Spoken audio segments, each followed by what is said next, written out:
गांव में क्लावा नाम की एक खौफनाक आत्मा की कहानी प्रचलित थी। कहा जाता था कि यह रात में अकेले सफर करने वालों का शिकार करती थी।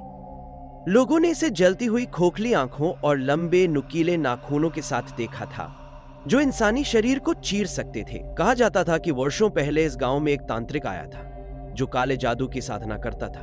वह गांव वालों को अपने अनुष्ठानों के लिए बलि चढ़ाने लगा। जब लोगों को उसकी असलियत पता चली, तो उन्होंने उसे जिंदा जला दिया।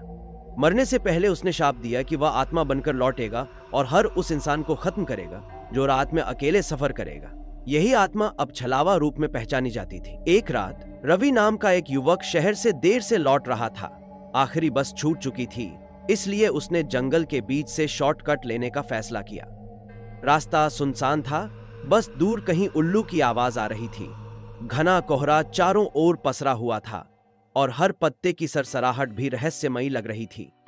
अचानक उसके सामने एक परछाई उभरी, एक लंबा डरावना आकृति जिसकी आंखें जल रही थीं और हाथों में नुकीले पंजे थे।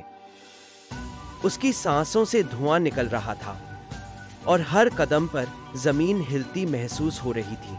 छलावा उसके एकदम करीब था। उसकी ठंडी सांसें रवि के चेहरे को छू रही थीं। उसके नाखून रवि के कंधों तक पहुंचने ही वाले थे कि अचानक रवि को अपनी मां की दी हुई ताबीज याद आई। जैसे ही ताबीज की रोशनी उस पर पड़ी, छलावा दर्द से चीख उठा। उसकी आंखों की जलती लपटें बुझने लगी और उसका शरीर धुएं में बदलने लगा। रवि किसी तरह हिम्मत जुटाकर उठा और भागता हुआ गांव पहुंच गया। जब उसने गांव वालों को यह कहानी सुनाई, तो उन्होंने कहा, तुम बहुत किस्मत वाले हो रवि।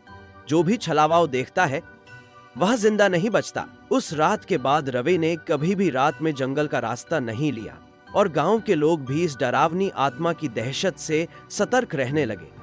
हेलो दोस्तों, अगर आप सभी को आज की स्टोरी पसंद आई हो तो प्लीज़ चैनल को लाइक करें, शेयर करें और सब्सक्राइब करें।